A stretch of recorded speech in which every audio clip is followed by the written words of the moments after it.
Chapter রয়েছে। তো সব first paper and second paper সবগুলো চ্যাপ্টার থেকে গুরুত্বপূর্ণ টপিকগুলো নিয়ে আসলে ভিডিওগুলো করা আরকি। এগুলো করলেই মোটামুটি হয়ে যাবে। ঠিক আছে? তো চলো আর কথা না বাড়াই, বাকি কথাগুলো পড়তে হয়ে যাবে আরকি। এবার দেখি চলে আসতেছি কোথায়? গুণগত রসায়নের মধ্যে আমরা ফার্স্ট পেপারের সেকেন্ড চ্যাপ্টার। তো এখানে ২ টা টপিক খুবই ঝামেলা করে। একটা হচ্ছে অরবিটাল, একটা হচ্ছে সাবশেল আরকি। ওকে? আচ্ছা, অরবিটাল মানে কি? কোনো একটা পরমাণুর সর্বস্থ স্তরে যে সকল জায়গায় ইলেকট্রন পাওয়ার সম্ভাবনা 90 থেকে 95% সেটা। আর সাবশেলগুলো কোনগুলো আরকি, তাই না? আচ্ছা, ওই যে আমরা এস বলে যাকে চিনি, পি বলে যাকে চিনি, ডি বলে যাকে চিনি, এফ বলে যাকে চিনি, এগুলো আমরা কি বলি? সাবশেল বলি। এস দেখতে কিরকম বলো তো? এস দেখতে গোলাকার, তাই না? এস দেখতে কেমন? গোলাকার। আর পি দেখতে কেমন? পি হচ্ছে দেখতে ডাম্বেল আকৃতির আরকি। পি দেখতে কেমন? ডাম্বেল আকৃতির। আর ডি দেখতে কেমন? ডি হচ্ছে ডাবল ডাম্বেল টাইপের। কেমন? Double dumbbell. ঠিক আছে? আচ্ছা। আর এফ হচ্ছে কেমন? জটিল টাইপের আরকি। ওকে। এবার আসো, এই এস বলতে আমরা এল এর মান কত বুঝি? 0 বুঝি। পি বলতে কত বুঝি? 1 বুঝি। ডি বলতে কত বুঝি? 2 বুঝি। আর এফ বলতে কত বুঝি? 3 বুঝি আরকি। এবার আসো, তোমাকে যদি বলে একটা সাবশেলে কতগুলো অরবিটাল আছে আরকি, সেটা তুমি কিভাবে বের করবা? তুমি বের করবে হচ্ছে এই ফর্মুলা দিয়ে 2l + 1। যদি তুমি 0 এখানে বসায় দাও তাহলে কত হয়? 2 × 0 + 1 মানে কি? 1 হয় না? হয়। এখানে তাহলে কত হবে? 2 × 1 + 1 করলে তাহলে কত আসবে? 3। এখানে আসবে 5, এখানে তাহলে কত আসবে? 7। তাহলে এইগুলোই আসলে কি তুমি কিসের সংখ্যা পাইলা? তুমি পাইলা হচ্ছে অরবিটালের সংখ্যা পাইছো আরকি। ঠিক আছে ব্যাপারটা? তাহলে এখান থেকে আমরা কিসের সংখ্যা পাইলাম? অরবিটালের সংখ্যা। তাহলে এস এ অরবিটাল আছে কয়টা? একটা। দেখলাম একটাই। পি তে আছে কয়টা? 3টা। 3টার নাম কি? px, py আর কি? pz। আর ডি তে আছে কয়টা? 5টা। নামগুলো কি কি বলো তো? dxy, dyz, তারপরে dzx, dx square, y square আর dz স্কয়ার। আর 7টার নামগুলো কি কি? জটিল তো, লেখা লাগবে না আরকি এগুলো। আচ্ছা, এখন ওই অরবিটালের সংখ্যাটা না আরো একভাবে নির্ণয় করা যায়। সেটা কার জন্য মাঝে মধ্যে প্রশ্ন করে? প্রশ্ন করা হচ্ছে কক্ষপথ দিয়ে। ধরো তোমাকে বলল, ধরো তোমাকে বলছে কি দিয়ে? কক্ষপথ থেকে। কক্ষপথ আছে, তো সেখান থেকে তোমাকে বলছে অরবিটালের সংখ্যা কতটি আরকি। অরবিটাল কতটি আছে। তাহলে কক্ষপথ যদি n তম হয় তাহলে অরবিটালের সংখ্যা হবে হচ্ছে n স্কয়ার টাইপের। অরবিটালের সংখ্যা কেমন হবে? n স্কয়ার টাইপের। ধরো তোমাকে বলছে 3 নাম্বার কক্ষপথের মধ্যে মোট কতটি অরবিটাল আছে। তাহলে তুমি কি করবা? 3 এর উপরে স্কয়ার দিলে তাহলে কয়টা হলো? মোট 9টা আরকি। আর ওই যে 2n স্কয়ার মানে কি? কোন একটা কক্ষপথে মোট কতটি ইলেকট্রন সেটার জন্য। সো আই গেস তোমাদের কাছে ব্যাপারটা এখন ক্লিয়ার হয়ে গেল আরকি। ওকে? আচ্ছা। এবার আসো হলো ২ নাম্বারের মধ্যে, সেটা হলো কোথায়? যে গুণগত রসায়নের মধ্যে থেকে ইলেকট্রন বিন্যাস নিয়ে আবার প্রশ্ন করতে পারে আরকি। ঠিক আছে? আচ্ছা, ইলেকট্রন বিন্যাস নিয়ে প্রশ্ন করার সময় কিছু সাধারণ নিয়মে করতে পারে, আবার কিছু ব্যতিক্রম থেকেও করতে পারে। যেমন ধরো কপার। কপার কত? ২৯ আর এটা কত হয়? ২৪, তাই না? আচ্ছা, কপারে কিরকম কাহিনীটা ঘটে? এটা হচ্ছে 3d10 আর 4s1 এরকম হয় আরকি, তাই তো? আর ক্রোমিয়ামের ক্ষেত্রে কত হয়? 3d5 4s1। নরমাল নিয়মে করতে গেলে কি হইতো? S2 হইতো আগে কিন্তু, তাই না? এইজন্য হচ্ছে যে 2 তার থেকে আলাদা করে নিয়ে আমরা এখানে কি করছি? 3d5 বানায় নিচ্ছি আরকি। আর শুরুতে এগুলো লিখতে হবে না? অবশ্যই লিখতে হবে। বাট শেষেরটুকুই আসলে আমাদের জানতে চায়। আবার ধরো বলছে যে সালফার 2 মাইনাস, সালফার নরমালি কত? 16। এখন ২ টা ইলেকট্রন ওখানে আসছে। তাহলে সেক্ষেত্রে কত হবে আবার? 18টা হয়ে গেছে আরকি। তো ইলেকট্রন বিন্যাস করলে কেমন আসবে বলো তো? 1s2, 2s2, 2p6, 3s2, 3p6, এই হচ্ছে 18টা আরকি। আবার যদি আমরা এই ক্লোরিনের ক্ষেত্রে দেখি 17 আর একটা মাইনাস আছে, তাহলে কত হবে? তাহলে আরেকটা হবে হচ্ছে 18। তো এটার মধ্যে তাহলে কেমন হবে? সেম হবে। 1s2, 2s2, 2p6, 3s2, 3p6। তার মানে দেখো ২ টার ক্ষেত্রে ইলেকট্রন বিন্যাসটা কেমন? সমান না? ২ টার মধ্যে মোট একই সংখ্যক ইলেকট্রন আছে। তখন কিন্তু এগুলোকে কি বলা হয়? আইসো ইলেকট্রনিক বলে আরকি। কি বলে এদেরকে? আইসো ইলেকট্রনিক বলে। জিনিসটা মাথায় রাখতে হবে। ঠিক আছে? আইসোটোপ, আইসোবার, এই জিনিসগুলো তোমরা জানো। তো এই জিনিসটা এই জায়গায় ফোকাস দিলাম না। তো এই জায়গাটা মনে রাখবা ভালোভাবে আরকি।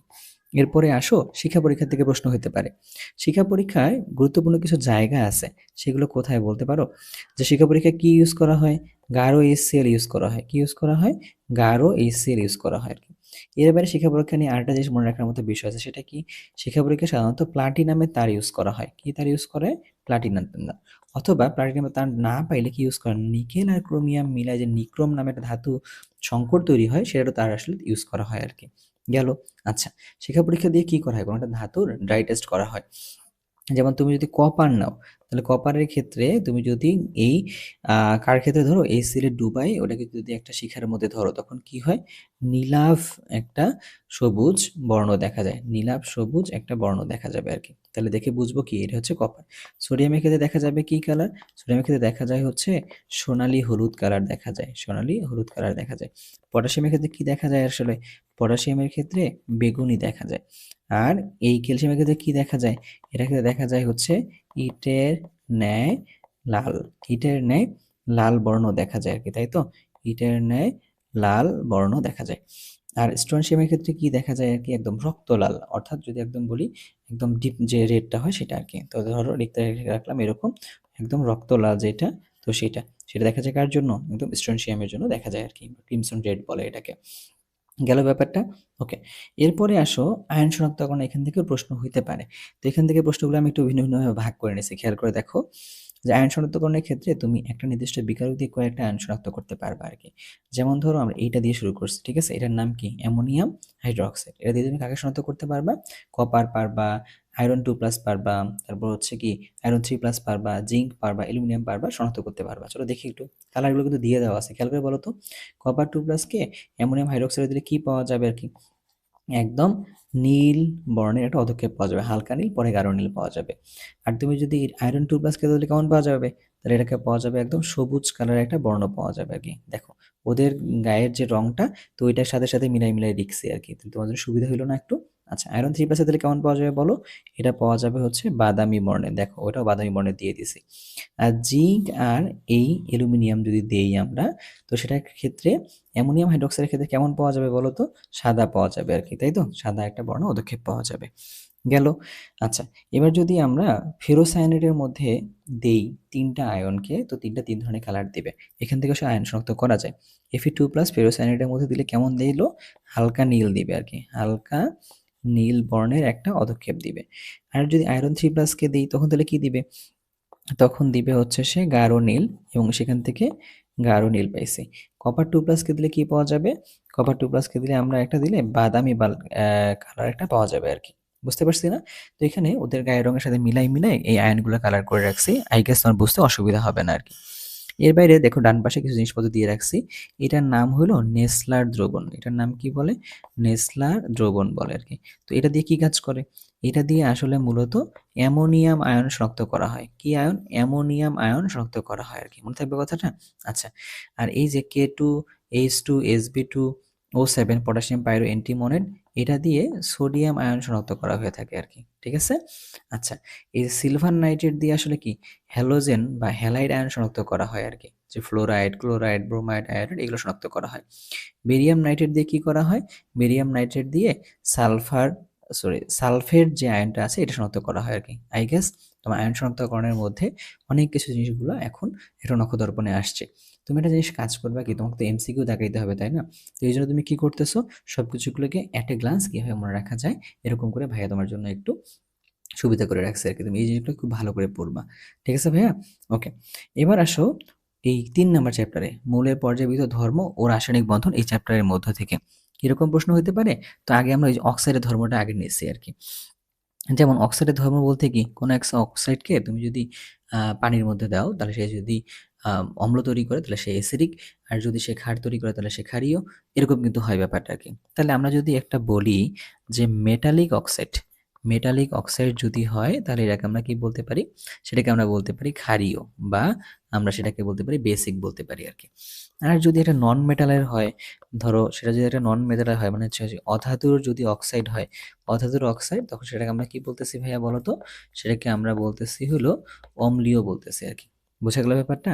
আচ্ছা, তাহলে একটু এক্সাম্পলগুলো দিয়ে দেওয়া ভালো, যেমন ধরো সোডিয়াম অক্সাইড, ম্যাগনেসিয়াম অক্সাইড, তারপরে হচ্ছে কি লেখা যায় ক্যালসিয়াম অক্সাইড, এরা সবাই কি এই মেটালিক অক্সাইড না, ধাতুর অক্সাইড, এই জন্য এরা সবাই কি ক্ষারীয়। আর অম্লীয় অক্সাইড কোনগুলো আছে, carbon dioxide, P2O5, phosphorus penta oxide, Cl2O7, chlorine hepta oxide, এগুলো কি অধাতুর অক্সাইড না, এই জন্য সবাই কি অম্লীয়। আবার আসো এই অক্সাইডগুলোর মধ্যে আবার কি আছে বলতো, উভধর্মী আছে, কি আছে, উভধর্মী আছে। উভধর্ম দেখায় কারা কারা, জিঙ্ক অক্সাইড উভধর্মী দেখায়, অ্যালুমিনিয়াম অক্সাইড এটা উভধর্মী অক্সাইড হিসেবে কাজ করে আর কি, ঠিক আছে। আচ্ছা, তার মানে কি হলো, তোমাকে যে প্রশ্ন করতে পারে নিচের কোনটি উপধর্মীয় অক্সাইড, নিচের কোনটি অম্লীয় অক্সাইড, নিচের কোনটি ক্ষারীয় অক্সাইড, এগুলো প্রশ্ন করতে পারে আর কি। আচ্ছা, এর বাইরে আরো কয়েকটা অক্সাইডের মনে রাখো, যেমন ধরো PB3O4, সিঁদুরের সংকেত এটা। এটা আসলে কি একটা, এটা হচ্ছে একটা মিশ্র অক্সাইড আর কি। এটা কি অক্সাইড বলো তো ভাইয়া? এটা একটা মিশ্র অক্সাইড আর কি। ঠিক আছে? আবার ধরো তুমি যদি এরকম দেখো Na2O2, এটা কি? পার অক্সাইড বলে এটাকে। এটাকে কি বলে বলো তো? এটাকে বলে হচ্ছে পার অক্সাইড বলে। আবার কি বলে KO2, এটাকে কি বলে? Super oxide. আচ্ছা, ভাইয়া বলছে বলে তুমি কি বিশ্বাস করতেছো? না। কেন সুপার অক্সাইড, কেন পার অক্সাইড, এটা তো জানতে হবে নাকি? এমসিকিউ হতে পারে। এই জায়গায় দেখো অক্সিজেনের জারণ মান কত? -1। এই জায়গায় দেখো অক্সিজেনের জারণ মান কত? এই জায়গায় অক্সিজেনের জারণ মান হচ্ছে -1/2। তাহলে জারণ মানের উপর ভিত্তি করে পার অক্সাইড, সুপার অক্সাইড এগুলো বলে আর কি। তাহলে অক্সাইডের ধর্ম থেকে প্রশ্ন করতে পারে। গেল। এবার আসো আদ্য বিশ্লেষণ, এই টপিকটা থেকে প্রশ্ন হয় বা হইতে পারে আর কি। হ্যাঁ, তো আদ্য বিশ্লেষণ মানে কি? আদ্য বিশ্লেষণ মানে হচ্ছে পানিটাকে ভেঙে যুক্ত করার বিক্রিয়া। আদ্য বিশ্লেষণ মানে কি বলছে? পানি ভেঙে যুক্ত করার বিক্রিয়া। তাহলে যদি আমরা পানিটাকে ভেঙে দিই তাহলে কি তৈরি করে? পানি ভাঙলে H+ আর OH- তৈরি করে না? এই H+ আর OH- যুক্ত হওয়ার নামে কি আসলে? আদ্য বিশ্লেষণ বিক্রিয়া। আচ্ছা, তাহলে আমরা একটা কাজ করি, আমরা এটার সাথে পানিটার সাথে বিক্রিয়া দিতেছি CCl4 এর সাথে। এটা কিন্তু একটুও বিক্রিয়া করবে না, কারণ এটা যে কেন্দ্রীয় পরমাণু কার্বন না, এই কার্বনের মধ্যে ফাঁকা ডি অরবিটাল নাই। হ্যাঁ, কেন্দ্রীয় পরমাণু কার্বনের মধ্যে ফাঁকা ডি অরবিটাল থাকলে এখানে আদ্য বিশ্লেষণ ঘটতো। বাট আমরা যদি সেম কাজটা কার সাথে করি? সিলিকন টেট্রাক্লোরাইডের সাথে করি, তখন করবে। কেন? এই সিলিকনের মধ্যে ফাঁকা ডি অরবিটাল আছে। সিলিকন দিয়ে কি আছে? ফাঁকা ডি অরবিটাল আছে, তাই। আচ্ছা, তাহলে সিলিকন তখন এরকম করে একটা যৌগ তৈরি করবে। তার নাম কি বলতে পারবা? এটার নাম হলো সিলিসিক সিলিসিক অ্যাসিড তৈরি করবে আর কি। বুঝলাম?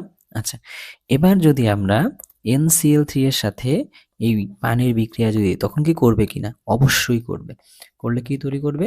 তৈরি করবে হচ্ছে NH3HOCl তৈরি করবে আর কি। তাহলে কি ভাইয়া NF3 এর সাথে তাহলে তো করার কথা, তাই না ভাইয়া? NF3 এর সাথে তো করার কথা, কিন্তু মজার ব্যাপার হচ্ছে এখানে বিক্রিয়াটা করে না। কেন করে না?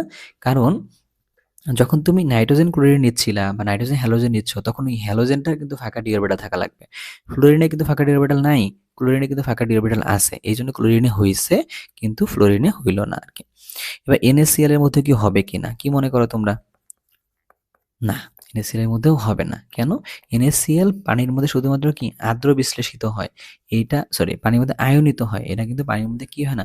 আর্দ্র বিশ্লেষিত হয় না। এই পার্টটা মনে রাখতে হবে আর কি। এটা কিন্তু অলরেডি প্রশ্ন এসেছিল আর কি। এই জিনিসটাকে খুবই খুবই গুরুত্বের সাথে দেখবা। আয়নিক যৌগগুলো পানিতে সাধারণত কি হয় না? আর্দ্র বিশ্লেষিত হয় না। উল্টো দ্বারা কি হয়? উল্টো দ্বারা হচ্ছে আয়নিত হয় আর কি। বুঝতে পারলাম আমরা? ওকে। এরপর যাই, ডি ব্লক মৌলগুলোর মধ্যে থেকে প্রশ্ন আসতে পারে। ডি ব্লক মৌল থেকে সবচেয়ে কমন প্রশ্ন যেটা, সেটা হচ্ছে কি অবস্থান্তর মৌল কিনা। যেমন ধরো শুধু কোনটা কোনটা অবস্থান্তর মৌল? অবস্থান্তর মৌল কারা? ডি ব্লক মৌলের ইলেকট্রন বিন্যাস কিরকম? NS2 N-1 ডি যদি 1 থেকে 10 এর মধ্যে থাকে, এটা আমরা তখন কি বলি? ডি ব্লক এলিমেন্ট বলি আর কি। বাট অবস্থান্তর মূল্য কোনগুলোকে বলতেছে? যদি N-1 ডি যেটা হয়, এটার যদি ইলেকট্রন বিন্যাসে সুস্থিত আয়নের ক্ষেত্রে 1 থেকে 9 পর্যন্ত থাকে, তখন সেটা হচ্ছে কি হবে? অবস্থান্তর মৌল হবে। তো দেখা যায় যে আসলে কি অবস্থান্তর মৌল নয় কোনটি, এরকম প্রশ্ন হয়, আর নিচে কোনটি অবস্থান্তর মৌল। তাহলে মাথায় রাখতে হবে এই দুইটা অবস্থান্তর মৌল নয়, স্ক্যান্ডিয়াম আর জিঙ্ক। ঠিক আছে? এরা কি অবস্থান্তর অবস্থান্তর মৌল নয়। তার মানে এরা যদি না হয় তাহলে বাকি যেগুলো আছে ওই 4 নাম্বার পর্যায়ের ক্ষেত্রে আর কি, এগুলো তো অবস্থান্তর মৌলই আর কি। সো এর জন্য আসলে আরো এই 5 নাম্বার পর্যায়ে 6 নাম্বার পর্যায়ের দিকে যাওয়ার দরকার নেই, আমার মনে হয় যে এগুলো পড়তে পারলেই হয়েছে আর কি। বাট কোনটা অবস্থান্তর মৌল নয়? জিঙ্ক আর এই আর স্ক্যান্ডিয়াম, এটা মনে রাখতে হবে আর কি ভালোভাবে। ঠিক আছে? ওকে। এরপরের পার্টটা কি বলছে? চৌম্বক ধর্ম নিয়ে আর কি। চৌম্বক ধর্ম কয় ধরনের হয়? চৌম্বক ধর্ম হয় হচ্ছে একটা ফেরো চৌম্বক পদার্থ হয়, ফেরো। আর এটা কি হয়? আর এটা হয় হলো প্যারা। আর এটা কি হয়? আর এটা হয় হলো ডায়া চৌম্বক পদার্থ আর কি। ফেরো কোনটা? এটাকে আমরা যে ফেকুনি বলি, আয়রন, কোবাল্ট, নিকেল, এই তিনটাকে আমরা বলতেছি কি? ফেরো চৌম্বক পদার্থ আর কি। তাহলে প্যারা কাকে বলবো আর কি? প্যারা আর ডায়া নিয়েই তো ঝামেলা, তাই না? আচ্ছা, তুমি যদি ডি অরবিটালে, তুমি যদি কি পাও? ডি অরবিটাল এ কি পাও? বিজোড় যদি ইলেকট্রন পাও, ডি অরবিটালে বিজোড় ইলেকট্রন পাইলে সেটা হচ্ছে কি? প্যারা।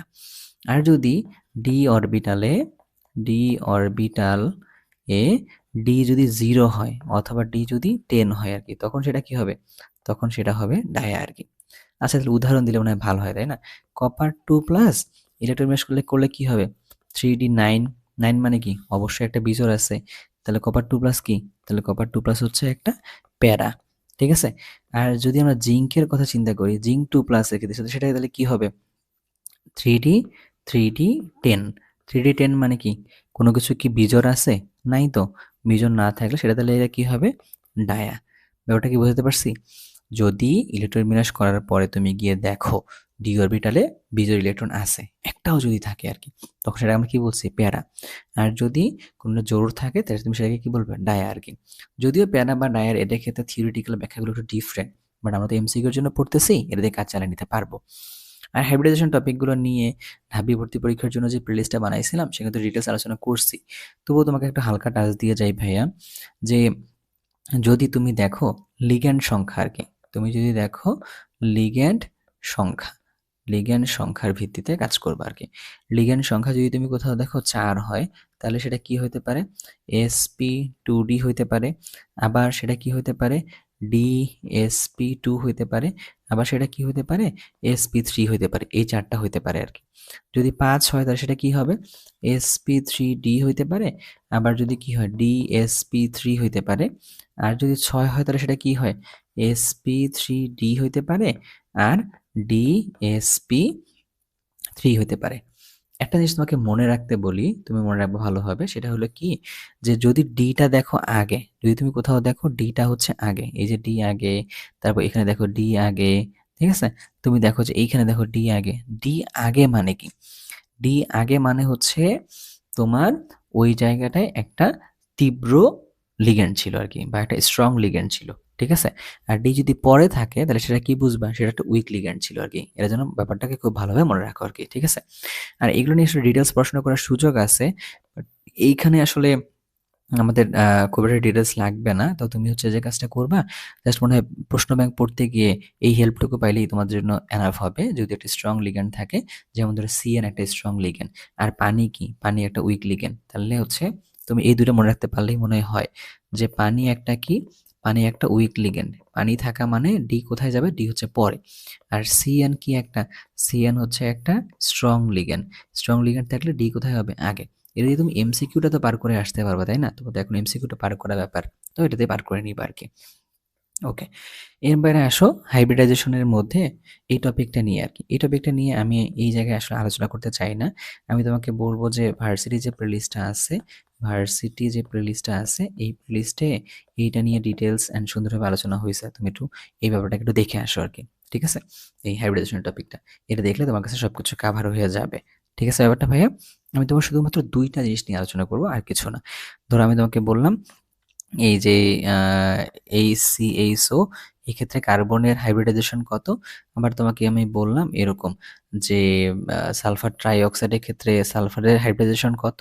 আবার তোমাকে আমি বললাম হইলো যে H2O তে এই অক্সিজেনের হাইব্রিডাইজেশন কত? এই 3টা শুধুমাত্র। কিভাবে করতেছি? এই যে আমরা যদি এদের গঠনগুলো ড্র করি, গঠন ড্র করছি, এক্ষেত্রে আমরা যদি গঠন ড্র করি, সবগুলোর ক্ষেত্রে গঠন ড্র করবা। ওকে? আবার ধরো যে এখানে আমরা গঠন যদি ড্র করি, গঠনটা আগে ড্র করবা। গঠন ড্র করার পরের কাজটা কি? গঠন ড্র করার পরের কাজটা হচ্ছে লোন পেয়ার সিগমা কাউন্ট করা। এখানে কার্বনের লোন পেয়ার কত? 0। সিগমা তাহলে কয়টা আছে দেখি? 1টা 2টা 3টা।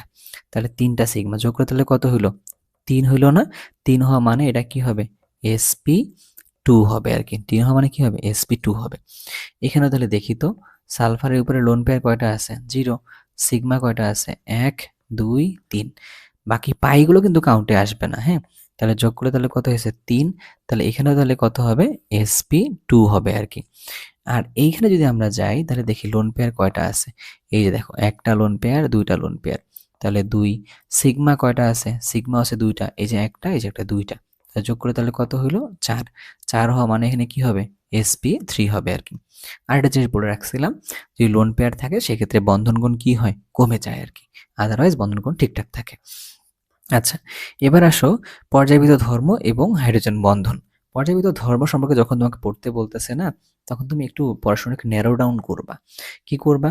তুমি পড়বা হচ্ছে আকারের ভিত্তিতে পড়বা, তুমি পড়বা হচ্ছে আয়নীকরণ শক্তির ভিত্তিতে পড়বা, তারপরে তুমি পড়বা হচ্ছে ইলেকট্রন আসক্তি পড়বা আর কি। ঠিক আছে? ইলেকট্রন আসক্তি পড়বা। এই ৩টা জিনিস দেখবা। আকারের ক্ষেত্রে কি হয়? একই গ্রুপে উপর থেকে নিচের দিকে আকার বাড়ে না কমে? উপর থেকে নিচের দিকে আকার বাড়ে। আর বাম থেকে ডানে গেলে আকার কি হয়? বাম থেকে ডানে গেলে আকার কমে। আয়নীকরণ শক্তির ক্ষেত্রে ব্যাপারটা কিরকম দেখি একটু আমরা তো। উপর থেকে নিচের দিকে যত যাইতেছি তত আয়নীকরণ শক্তি কি হয় আবার? আয়নীকরণ শক্তি কমে।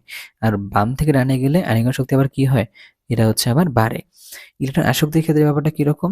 বাম থেকে ডানে গেলে বাড়ে, আর এই উপর থেকে নিচের দিকে গেলে আবার কি হয়? ইলেকট্রন আসক্তি কমে। ঠিক আছে? আচ্ছা, বাট এইখান থেকে প্রশ্ন করে কোথায়? এটা তো মূল ফোকাসের জায়গাটা, তাই না? ফোকাসের জায়গা হতে পারে ইলেকট্রন আসক্তি নিয়ে। এই নাইট্রোজেন, অক্সিজেন, ফ্লোরিন, কোনটা বেশি? ফ্লোরিন, তারপর অক্সিজেন, তারপর নাইট্রোজেন হওয়ার কথা। বাট অ্যাকচুয়ালি হবে কোনটা? ফ্লোরিন, তারপরে যাবে নাইট্রোজেন, তারপরে হবে কি? অক্সিজেন। কেন? যদিও বা অক্সিজেন এই নাইট্রোজেনের পরে থাকে কিন্তু, মানে ওই ডান পাশের দিকে থাকে। কিন্তু অক্সিজেনের ক্ষেত্রে কত থাকে ইলেকট্রন বিন্যাসে বলতে পারো? P4 থাকে। নাইট্রোজেনের কত থাকে? P3 থাকে। P3 ভাঙাটা বেশি কষ্টকর, বেশি শক্তি লাগতেছে। এই জন্য নাইট্রোজেনটা যাবে অক্সিজেনের জায়গায়, অক্সিজেন যাবে নাইট্রোজেনের জায়গায়। তাহলে FNO, ব্যাপারটা যেন মনে থাকে আর কি। ঠিক আছে? এই জায়গা থেকে প্রশ্ন হতে পারে। আর ইলেকট্রন আসক্তির ব্যাপারটা তোমরা সকলে জানো। ক্লোরিন আগে, তারপরে ফ্লোরিন, তারপরে ব্রোমিন, তারপরে হলো আয়োডিন আর কি, তাই না? তাহলে যদিও বা ফ্লোরিন আগে আসার কথা ছিল, কিন্তু কোনটা আগে আসছে আসলে? ক্লোরিনটা আগে আসছে আর কি। এই ২ জায়গায় শুধু ঝামেলাটা। এখান থেকে প্রশ্ন একটা হইতে পারে আরকি। ওকে? আচ্ছা। এবার বলছে কি হাইড্রোজেন বন্ধনের একটা টপিক আছে। হাইড্রোজেন বন্ধন আসলে কার মাঝখানে হয়? হাইড্রোজেন বন্ধন আমাদের বইয়ের কথা অনুসারে নাইট্রোজেন, অক্সিজেন, ফ্লোরিন, এই ৩ টা মৌলের মাঝখানে কি হয়? হাইড্রোজেন বন্ধন হয় আরকি। তাহলে কার মধ্যে হাইড্রোজেন বন্ধন সবচেয়ে বেশি স্ট্রং? সেটা হচ্ছে কার? ফ্লোরিনের মধ্যে হাইড্রোজেন বন্ধন সবচেয়ে strong। তারপরে কোনটা? অক্সিজেন, তারপরে কোনটা? নাইট্রোজেন। আচ্ছা। তোমাকে যদি প্রশ্ন করে H2O আর H2S, দুটোর মধ্যে কোথায় হাইড্রোজেন বন্ধন আছে? অক্সিজেনের মধ্যে। যার মধ্যে হাইড্রোজেন বন্ধন থাকবে সেটার পানিতে দ্রাব্যতা কেমন হবে? বেশি হবে আর কি। এই জন্য এই H2O কেমন থাকে আসলে? সাধারণত লিকুইড ফরম্যাটে থাকে। আর H2O কেমন ফরম্যাটে থাকে আসলে? গ্যাস ফরম্যাটে থাকে আর কি। ওকে? এবার আসো, এখান থেকে তোমাকে আবার প্রশ্ন করতে পারে যে তোমার কাছে হচ্ছে কি আমাদের হাইড্রোজেন বন্ধনের মধ্য থেকে ধরো NH3 বলছে, NH3 এর মধ্যে সর্বোচ্চ কতটা হাইড্রোজেন বন্ধন হইতে পারে আর কি। তা তুমি কি করবা? আর তুমি আগে হাইড্রোজেনগুলো দেখবা। কয়টা হাইড্রোজেন আছে তোমার কাছে এখানে জানো? হাইড্রোজেন তোমার কাছে ৩টা। ১টা, ২টা, ৩টা। হাইড্রোজেন থাকা মানে তো হাইড্রোজেন বন্ধন হবে। তাহলে 3টা পাইলাম। এর বাইরে লোন পেয়ার থাকা মানে হাইড্রোজেন বন্ধন হবে। তাহলে এখানে সর্বোচ্চ কয়টা হাইড্রোজেন বন্ধন হতে পারবে? 4টি সর্বোচ্চ হাইড্রোজেন বন্ধন হইতে পারবে। তাহলে এবার বলো তো পানির অণুর মধ্যে সর্বোচ্চ কয়টা হাইড্রোজেন বন্ধন হইতে পারবে? এই যে 2টা হাইড্রোজেন আছে, তার মানে 2। আর লোন পেয়ার আছে কয়টা? 2টা। তাহলে সর্বোচ্চ 2। তাহলে 2 দিয়ে দিলে কত হলো? 4। তাহলে সর্বোচ্চ 4টা হাইড্রোজেন বন্ধন হতে পারবে হচ্ছে কোথায়? এই পানির অণুর মধ্যে আর কি। তো পানির অণুর এই হাইড্রোজেন বন্ধনের গঠন করার মাধ্যমে তারা হচ্ছে বরফ গঠন করে। তাহলে বরফের মধ্যে তাহলে কি আছে? তাহলে বরফের মধ্যেও হাইড্রোজেন বন্ধন আছে আর কি। এই পার্টগুলো মনে রাখতে হবে এখান থেকে। এবার আসো সিগমা পাই বন্ধনের হিসাব। যদিও বা এটা আগে করছিলাম, তবুও এখানে একটু করে রাখতে চাই। হ্যাঁ, কেন করতে চাই? একটু চলো দেখি। ধরো এটা বলছে COCl2, এই যৌগের মধ্যে সিগমা অনুপাত পাই কত? আবার ধরো তোমাকে বলছে হচ্ছে এরকম যে CH3, CO, CHO, এই যৌগের মধ্যে সিগমা অনুপাত পাই কত? এরকম বের করতে বলছে আর কি। আর এটা তোমাকে বলছে এই যে বেনজিনের মধ্যে সিগমা অনুপাত পাই কত বা কতটি পাই বন্ধন আছে, তো তোমাকে এরকম বলছে। এই প্রশ্নটা কিন্তু অলরেডি সিইউতে আসছিল। ঠিক আছে? যদিও চলো আমরা দেখি এই COCl2 এটার মধ্যে পাই বন্ধন কতটি আছে, তাই তো? আগে আমাদেরকে হিসাব করতে হবে গঠনটা বের করে। তাহলে আগে দেখি COCl2 এরকম।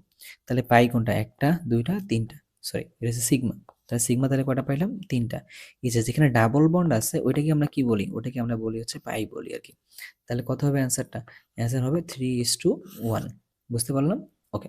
আবার যদি আমরা এখানে চিন্তা করি, এখানে কার্বন কয়টা আছে? 3টা। একটার মধ্যে আছে কি? CHO, আরটার মধ্যে আছে CO, আরটার মধ্যে আছে এরকম করে 4টা হাত দিছি। এবার চলো দেখি সিগমা অনুপাত পাই বের করি। আগে পাই বের করে দেখো তো কয়টা পাই আছে, একটা দুইটা, তাহলে তুমি দেখলা দুইটা পাই আর কি। এবার সেই সিগমা কয়টা আছে আর কি, তাহলে একটু কালারটাকে একটু চেঞ্জ করে নিই, হ্যাঁ। এই যে একটা দুইটা তিনটা চারটা পাঁচটা ছয়টা সাতটা আটটা, তাহলে আটটা আছে আর কি। তাহলে কত হবে, 4:1, এটা হবে আমাদের কাছে অ্যান্সার। সো এই জায়গাগুলোতে একটু নজর রাখবা। আর এখানে পাই কয়টা আছে, পাই এখানে আছে তিনটা, দেখা যাচ্ছে মনে হয়, এই যে একটা দুইটা তিনটা, বুঝতে পারছি? ওকে। এর বাইরে সিগমা কেমন, সিগমা হচ্ছে একটা স্ট্রং টাইপের বন্ড, আর পাই কি, একটা পাই হচ্ছে একটা উইক টাইপের বন্ড। একটা জিনিস তোমাকে বলে রাখতে চাই, হ্যাঁ, সেটা হলো যে সকল হাইব্রিড অরবিটাল হয় না, ওই যে আমরা sp বলি, sp2 বলি, sp3 বলি, এগুলো কিন্তু একটা একটা করে অরবিটাল, এদের নাম কি, হাইব্রিড অরবিটাল। এই হাইব্রিড অরবিটালগুলো কিন্তু সবগুলো কি বন্ধন তৈরি করে, সিগমা বন্ধন তৈরি করে। সো এই জন্য এদের সবগুলো বন্ধন কেমন হয়, আসলে স্ট্রং টাইপের একটা বন্ধন হয় আর কি, জিনিসটা যেন মনে থাকে খুব ভালো করে, ঠিক আছে? ওকে। এবার যাচ্ছি 4 নাম্বার চ্যাপ্টারে, আমাদের বিক্রিয়ার হার এবং লাসাতিলিয়ার টপিক, লাসাতিলিয়ার নীতি, এই টপিক থেকে প্রশ্ন হতে পারে আর কি। আচ্ছা, কেমন প্রশ্ন হবে একটু দেখতে হবে, তাই না? আচ্ছা, লাসাতিলিয়ার নীতি, বিক্রিয়ার হার, বিক্রিয়ার হার কাকে বলতেছি আমরা, হার বলতেছি এরকম কে আর সমান minus D of A divided by dt, এটা কার মাধ্যমে বলছি, বিক্রিয়কের মাধ্যমে বলতেছি, তাই না? আচ্ছা, আর উৎপাদের মাধ্যমে বললে তখন কি লেখা যায়, মাইনাস ডি অফ, ধরলাম যে বি, বি ধরলাম আমাদের কাছে product, divided by dt, but এটা কেমন হবে তখন, প্লাস। তাহলে উৎপাদ হলেই হবে প্লাস, বিক্রিয়ক হলে হবে মাইনাস, এটা হচ্ছে বিক্রিয়া হারের কনসেপ্ট। আর এই হারের একক তাহলে কোনটা হবে, উপরে যেহেতু আছে মোল পার লিটার, নিচে আছে টাইম, তাহলে কি হবে, মোল পার লিটার পার সেকেন্ড, এটা কার একক, এটা হবে হচ্ছে বিক্রিয়া হারের একক হবে আর কি, এরকম। আচ্ছা, এটা হচ্ছে বিক্রিয়া হারের একক। এবার আসো, আমাদেরকে জানতে যাচ্ছে লাসেদের নীতি দিয়ে কেমন প্রশ্নগুলো হইতে পারে। লাসেদের নীতি দিয়ে প্রশ্ন যেটা হইতে পারে সেটা হলো কিরকম, ওই সাম্যাবস্থা কোন দিকে যাবে বা সাম্যাবস্থা কোন দিকে না যাবে। যেমন ধর আমাদের কাছে এরকম বলছে আর কি, এই একটা বিক্রিয়া দিয়ে দিছে, এই একটা বিক্রিয়া দিয়ে দিছে, সবগুলো এখানে গ্যাসীয় অবস্থায় আছে, আমাকে বলছে এই বিক্রিয়ার মধ্যে চাপ বাড়াইলে সাম্যাবস্থা কোন দিকে যাবে, বামে না ডানে। দেখো, বাম পাশে আসে দুইটা গ্যাসীয় পদার্থ, ডান পাশে আসে দুইটা গ্যাসীয় পদার্থ, যখন দুইটা গ্যাসীয় পদার্থের মোল সংখ্যা সমান, তখন সাম্যাবস্থা কি হবে, আসলে সাম্যাবস্থা অপরিবর্তিত থাকবে আর কি, সাম্যাবস্থা কেমন থাকবে, অপরিবর্তিত থাকবে। কিন্তু আমরা যদি আরেকটা দেখি, ক্যালসিয়াম কার্বনেট নিছি সলিড, এটাকে যদি আমরা চাপ দিই, ক্যালসিয়াম অক্সাইড তৈরি হয়েছে ধরো, আর সাথে কার্বন ডাই অক্সাইড, এবার যদি আমরা এটাকে চাপ দিই আর কি, চাপ বাড়াইছি, তখন তাহলে কি হবে, চাপ কিন্তু শুধুমাত্র কাজ করে গ্যাসের ক্ষেত্রে, তাহলে আমাদের কাছে তো সলিডও আছে গ্যাসও আছে, সলিডের জন্য কিন্তু কাজ করে না, তাহলে আমাদের গ্যাসীয় পদার্থ কাউন্ট করতে হবে, তাহলে উৎপাদে গ্যাসীয় আছে কয়টা, একটা, বিক্রিয়কে গ্যাসীয় আছে কয়টা, 0টা, তাহলে চাপ বাড়াইলে যেদিকে গ্যাসীয় পদার্থের মোল সংখ্যা বেশি, সেখান থেকে যেদিকে গ্যাসীয় পদার্থের মোল সংখ্যা কম, সেদিকে যাবে সাম্যাবস্থা আর কি। তো সাম্যাবস্থা কার দিকে যাবে, ক্যালসিয়াম কার্বনেট এর দিকে সাম্যাবস্থা যাবে, সাম্যাবস্থা যাবে, ঠিক আছে? আচ্ছা, এর বাইরে ধরো তাপ উৎপাদী তাপহারি, এই দুটো নিয়ে হইতে পারে। তাপ উৎপাদী ইংরেজি কি, এক্সোথার্মিক, তাপহারির ইংরেজি কি, এন্ডোথার্মিক, তাই না? এক্সোথার্মিকের ক্ষেত্রে তাপমাত্রা বাড়লে কার পরিমাণ বাড়বে, বিক্রিয়কের পরিমাণ বাড়বে, তার সাম্যাবস্থা কোন দিকে যাবে, সাম্যাবস্থা যাবে হচ্ছে রিয়েক্টেন্টের দিকে, রিয়েক্টেন্টের দিকে যাবে আর কি, ঠিক আছে, বা বামে যাবে। আর এন্ডোথার্মিক মানে কি, তাপহারি, তাহলে আমি যদি এখানে তাপমাত্রা বাড়াই, তখন তাহলে কি হবে, প্রোডাক্টের দিকে যাবে আর কি, বুঝতে পারছি ব্যাপারটা? এই দুটো যেহেতু আমাদের 9-10 থেকেও পড়ে আসতেছি, তো এই জন্য আসলে এই জায়গাটায় আর ডিটেলস লিখি নেই আর কি, বুঝতে পারছি আমি ভাই? ওকে। এবার যাচ্ছি হচ্ছে পিএইচ নির্ণয়ে, এই টপিকটা আমি তোমাকে সরাসরি রিডিরেক্ট করব, ভার্সিটি যে প্লেলিস্টটা আছে, ওই প্লেলিস্টের ওইখান থেকে দেখো, ভিডিও নাম্বারটা আমার এক্স্যাক্টলি এই মুহূর্তে স্মরণ নেই, ঠিক আছে? তো এই প্লেলিস্ট থেকে তুমি এইটা একটু দেখে নিবে আর কি, বুঝছো ভাইয়া? এখানে যথেষ্ট টাইপের এই ম্যাথগুলো করানো আছে, এই ম্যাথগুলো আবার হ্যান্ড ক্যালকুলেশনের মাধ্যমে করানো আছে, তোমার যদি হ্যান্ড ক্যালকুলেশন লাগবে না, বাট তুমি আসলে কষ্ট করে এগুলো একটু করবা। ওকে। আচ্ছা, এই জায়গায় তোমার একটা কথা বলে রাখি, যে তোমরা এই চট্টগ্রাম বিশ্ববিদ্যালয়ে ভর্তি পরীক্ষার ক্ষেত্রে এখানে যে সকল প্রশ্ন সলভ করবা, চেষ্টা করবা যে বিগত বছরের 21, 22, 23 বছরের যে প্রশ্ন সলভ সেটা সলভ করবা, আর একটা সলভ করবা হচ্ছে অনুশীলনীর প্রশ্নগুলো সলভ করবা আর কি। কারণ এই চট্টগ্রাম ইউনিভার্সিটির প্রশ্নগুলো ম্যাক্সিমামই আসলে অনুশীলনী স্ট্যান্ডার্ড প্রশ্ন হয়, অনুশীলনী কিন্তু ভালো ভালো প্রশ্ন থাকে, তো এই জন্য হচ্ছে অনুশীলনী প্রশ্নগুলো যদি একটু প্র্যাকটিস করে যাও, তাহলে দেখবে যে অনেক সময় হুবহু কমন পেয়ে যেতে পারো আর কি, ঠিক আছে? আচ্ছা, সো এবার চলো আর এখানকার থেকে যে ভিডিওটা তুমি দেখতেছো এই মুহূর্তে, এটা তোমার লাস্ট মুহূর্তে অনেক কাজে দিবে আরকি। যেহেতু আমি সবকিছু তোমাকে রিভাইজ দিয়ে নিচ্ছি। সো আমার কাছে মনে হয় এই যে আমি যখন লিখতেছি, তোমরা যখন ভিডিওটা দেখো, মনে হয় নিজের হাতেই লিখতেছো আরকি। এরকম একটা ফিলিংস আসতেছে। সো তোমাদের কেমন লাগতেছে? তোমরা যখন আমাকে কমেন্ট করে যদি জানাও না, আমার আসলে সত্যি কথা বলতে ভালো লাগে। আমি তোমাদের সকলের প্রত্যেকেরই প্রত্যেকটা কমেন্ট আসলে আ কি করি মানে মনে রাখি অ্যান্ড উত্তর দেওয়ার চেষ্টা করতেছি। আর ডেফিনিটলি YouTube যেহেতু সাবস্ক্রাইব তোমরা যখন বাড়ে আস্তে তখন ভালো লাগে। যেহেতু নতুন একটা চ্যানেলে কাজ শুরু করা। তো যাই হোক অনেকগুলো বাড়তি কথা বললাম। কারণ আসলে আমার ফার্স্ট পেপারটা শেষের পথে তো এইজন্য আরকি। এবার চলো সামনের দিকে আগাই। এবার আসি বাফার দ্রবণ এখান থেকে। বাফার দ্রবণে যদিও ওখানে আলোচনা করছি বাট এখানে আমি বেসিক কিছু আলোচনা করব। বাফার দ্রবণে কি হয়? বাফার দ্রবণে থাকতে পারে একটা উইক অ্যাসিড থাকে। ধরো সেই উইক অ্যাসিডের সাথে একটা লবণ থাকে আরকি। ঠিক আছে? আচ্ছা। আবার থাকে কি? বাফার দ্রবণে থাকে একটা উইক বেস থাকে, তার সাথে একটা লবণ থাকে। বাট একটা জিনিস মাথায় রাখতে হবে কি বলতো? বাফার দ্রবণটা যখন আমরা কাজ করাচ্ছি, এটা শুধু কার জন্য কাজ করে? এটা শুধুমাত্র উইক অ্যাসিড, উইক বেসের জন্য কাজ করে। অর্থাৎ বাফার দ্রবণ ২ ধরনের। একটা হলো অম্লীয় বাফার দ্রবণ, একটা হচ্ছে ক্ষারীয় বাফার দ্রবণ। তাহলে আমি একটা এক্সাম্পল লিখি, তোমরা আমাকে বলবা কোনটা বাফার দ্রবণ, কোনটা বাফার দ্রবণ না। ধরো আমি ১ নাম্বার লিখলাম, এই একটা অ্যাসিড। আর তার সাথে দিলাম কি? এই একটা লবণ দিছি আরকি। ১ নাম্বার কি বাফার দ্রবণ কিনা? একটু নিজেরা বলো দেখি। ১ নাম্বার বাফার দ্রবণ কিনা? নিজেরা একটু বলো। আবার বলো ২ নাম্বারটা বাফার দ্রবণ কিনা?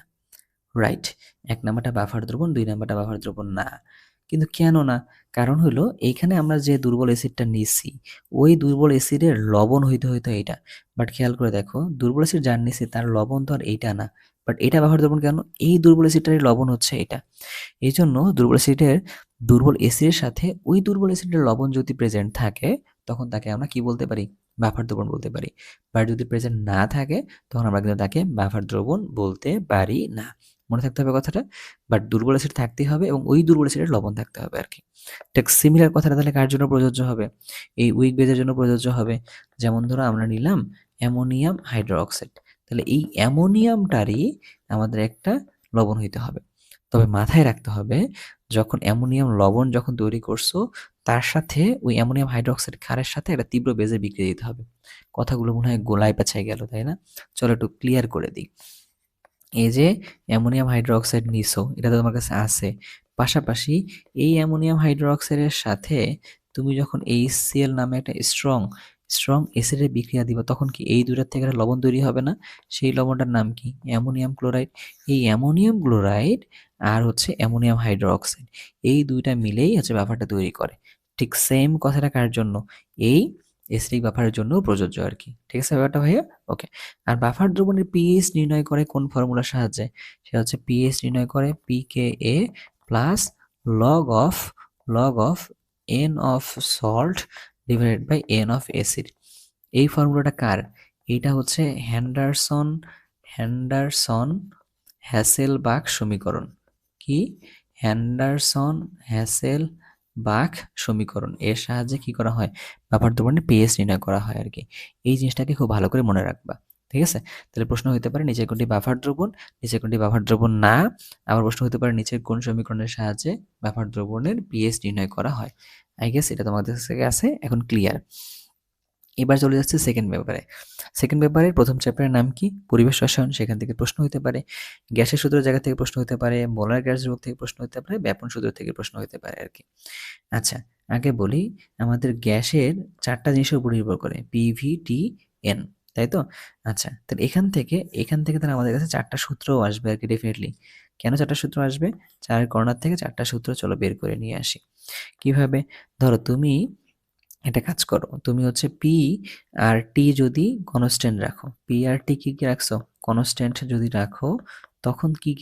তখন V আর N এর মধ্যে সম্পর্ক হয়। তাহলে V আর N এর সম্পর্কটাকে তখন বলা হয় অ্যাভোগাড্রো সূত্র বলে। তাহলে এটা হচ্ছে কার সূত্র? এটা হচ্ছে অ্যাভোগাড্রোর সূত্র। আবার তুমি যদি কি করো? V আর আ P তুমি যদি এটা করো P আর T যদি কনস্ট্যান্ট রাখো, এটা তো করলাম আমরা। এবার ধরো যে আমরা আরেকটা কনস্ট্যান্ট রাখি। ধরো আমরা একটা কনস্ট্যান্ট রাখতেছি হচ্ছে T আর N কনস্ট্যান্ট রাখতেছি। T আর N হচ্ছে কনস্ট্যান্ট রাখছি। তখন তাহলে কি হবে?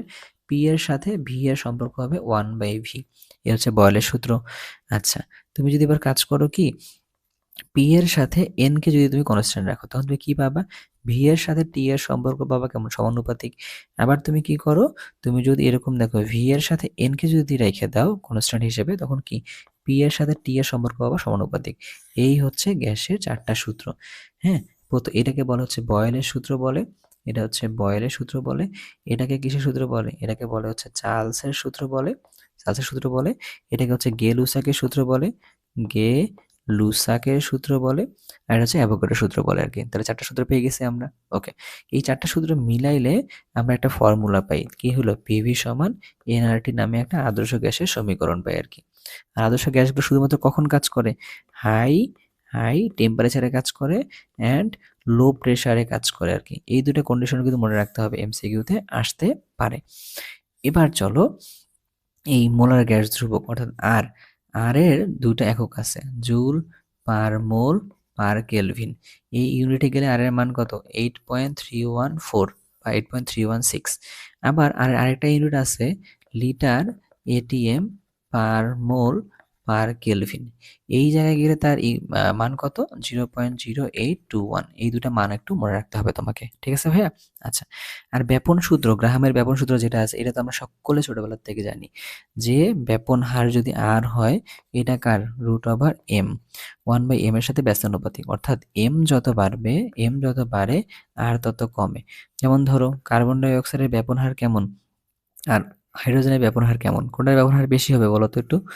এই যে হাইড্রোজেনের ভর কম তাহলে এর হচ্ছে কি আরটা হলো বেশি, আর এর ভর বেশি তাহলে এর কি আরটা হবে কম। এই সকল প্রশ্ন তো আমরা সকলেই জানি। তো পরীক্ষার হলের মধ্যে এগুলো ভুল করে আসি কেন, মাঝে মধ্যে পরীক্ষার হলের মধ্যে আমরা কি করি, খুব প্যানিক করি, প্যানিক অ্যাটাকের কারণে ভুল হয়েই যায়। আর ছোট মানুষ তো ছোট মানুষের ভুল হওয়ার চান্স আবার অনেক বেশি। সো এই জন্য একটু ঠান্ডা মাথায় পরীক্ষার সময় কাজ করবা। এবার চলে যাই হচ্ছে জৈব রসায়নের মধ্যে সরাসরি। জৈব রসায়নের মধ্যে কার্যকরীমূলক টপিকটা থেকে প্রশ্ন হইতে পারে। তো তোমরা সবাই কার্যকরীমূলক জানো, তবু আমার একটু বলতে হইতেছে, এই COOH এটা কিসের কার্যকরীমূলক, এটা হচ্ছে এসিডের কার্যকরীমূলক, তাই তো? আচ্ছা, তারপরে কি COOR, এটা কার, এটা হলো, এটা বললাম কার জন্য, এটা হলো অ্যাসিডের কার্যকরী মূলক। এটা হলো কার জন্য, এটা হলো অ্যাস্টারের কার্যকরী মূলক। প্রশ্ন হতে পারে নিচের কোনটি কার কার্যকরী মূলক। তারপরে CONH2, এটা কার কার্যকরী মূলক, এটা আবার হচ্ছে অ্যামাইডের কার্যকরী মূলক। আবার ধরো তোমাকে বলছে CHO, এটা কার কার্যকরী মূলক, এটা হলো এলডিহাইডের কার্যকরী মূলক, এলডিহাইডের কার্যকরী মূলক। তারপরে CO, এটা কার, এটা হলো কিটোনের কার্যকরী মূলক, কিটোনের কার্যকরী মূলক। আবার ধরো OH অ্যালকোহলের কার্যকরীমূলক, NH2 এমিনের কার্যকরীমূলক। তারপরে ধরো যে C ডাবল বন্ড, এটা কি অ্যালকিনের কার্যকরীমূলক, C ট্রিপল বন্ড এটা হচ্ছে অ্যালকাইনের কার্যকরীমূলক, ঠিক আছে?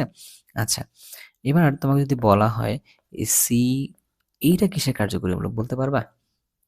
এটা এটা হচ্ছে অ্যাসিডিক অ্যানহাইড্রাইট এর কার্যকরীমূলক আর কি, বুঝলাম? আচ্ছা, আর কার্যকরীমূলকগুলোর মধ্যে সবচেয়ে যদি তোমাকে বলা হয় স্ট্রং কোনটা, সবচেয়ে স্ট্রং হলো এইটা, এই যে এসিড যেটা আছে এটা হচ্ছে কার্যকরীমূলকটা সবচেয়ে স্ট্রং আর কি। পার্টটা মনে থাকবে তোমাদের ভালোভাবে। ওকে, আচ্ছা, এবার যাচ্ছি হচ্ছে পরের দিকে। আচ্ছা, কার্যকরীমূলকের এখানে আরেকটা জিনিস তুমি একটু মনে রাখতে পারো, CH2 ডাবল বন্ড CH, এই কার্যকরীমূলকটাকে কি বলা হয়, এটাকে ভিনাইল বলা হয় আর কি। ওই যে পিভিসি নাম শুনছো না, সো পিভিসি পড়ার জন্য এই ভিনাইল মূলকটা কিন্তু কাজে লাগে, ঠিক আছে? আচ্ছা, এবার যাচ্ছি হচ্ছে এই জৈব রসায়নের এখান থেকে আমি দেখছি কয়েকটা প্রশ্ন হয় যে কার্বন সংখ্যা বাড়ানো কার্বন সংখ্যা কমানো নিয়ে আর কি। কার্বন সংখ্যা বাড়ায় কোন বিক্রিয়াগুলোর মাধ্যমে, কার্বন সংখ্যা কমায় কোন বিক্রিয়াগুলোর মাধ্যমে, সব এখানে লিখে রাখছি, তুমি একটু দেখো।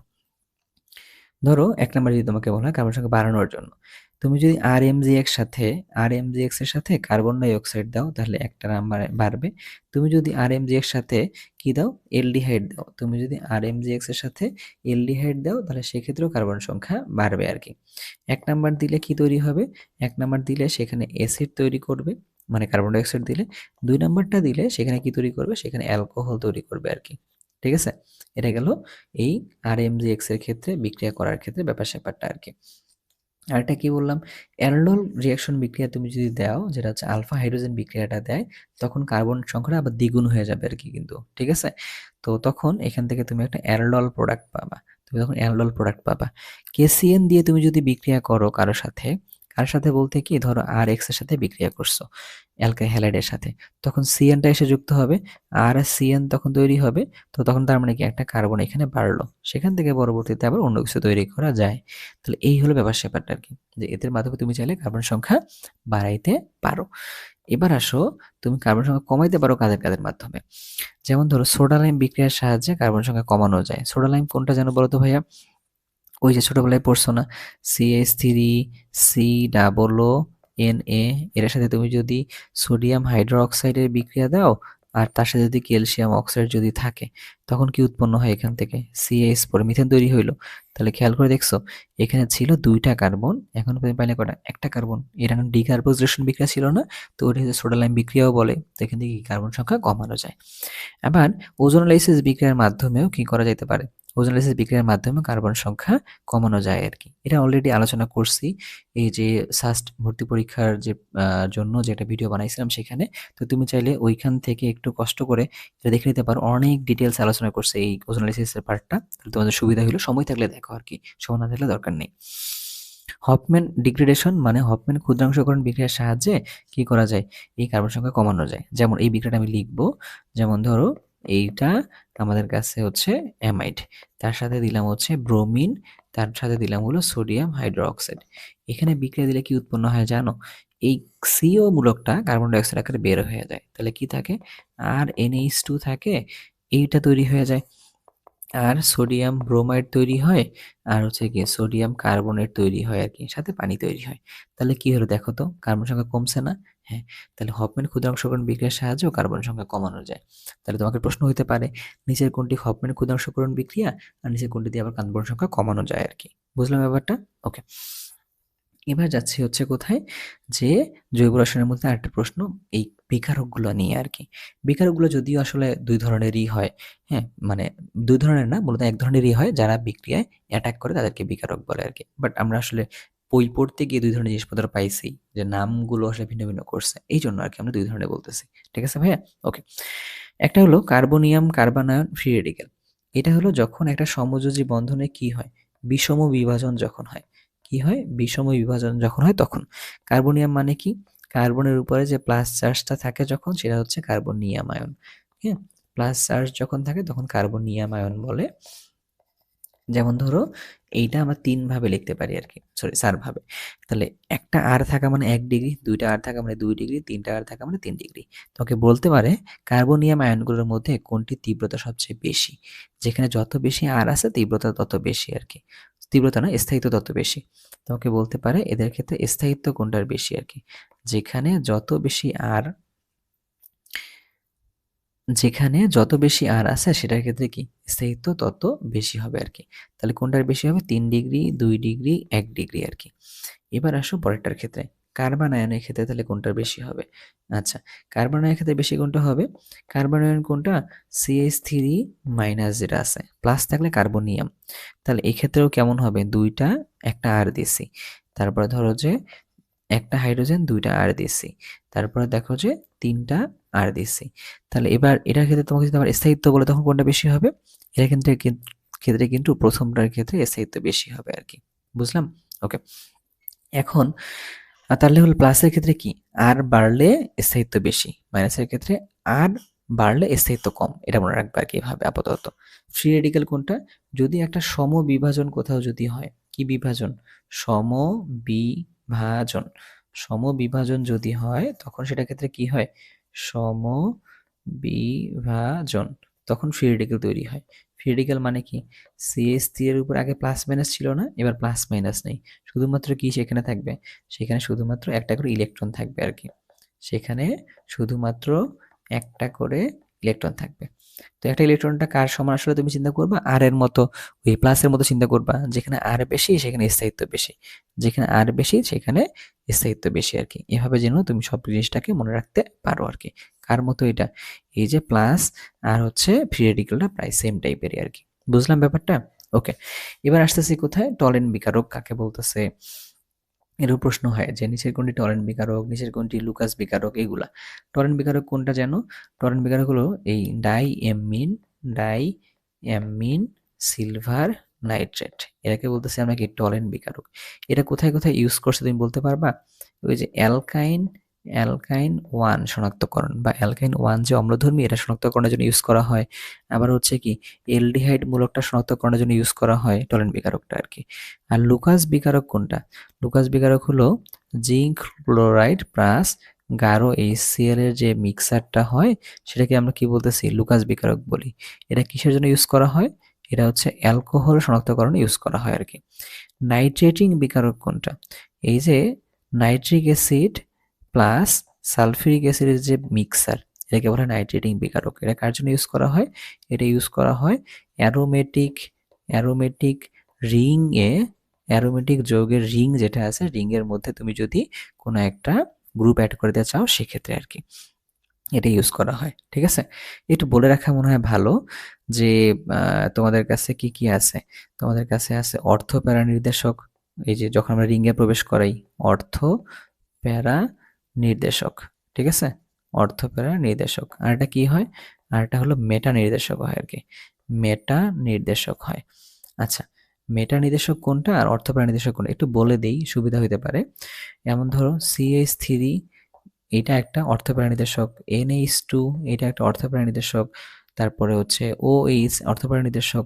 মেটা নির্দেশক কোনগুলা? CHO, তারপর হলো কি NO2, তারপরে হলো COOH, এগুলো হলো কি মেটা নির্দেশক আর কি। তাহলে অর্থপ্যারা নির্দেশক আর মেটা নির্দেশক এখান থেকে ক্লিয়ার হয়ে গেল, বুঝলাম? ওকে, এবার আসো যে পলিমারের জায়গা থেকে প্রশ্ন হতে পারে আবার আর কি। পলিমারের জায়গা থেকে কি প্রশ্ন হতে পারে? যে নাইলন 6 এখানে 6 আসলে কি বলতেছে বলতে পারবা?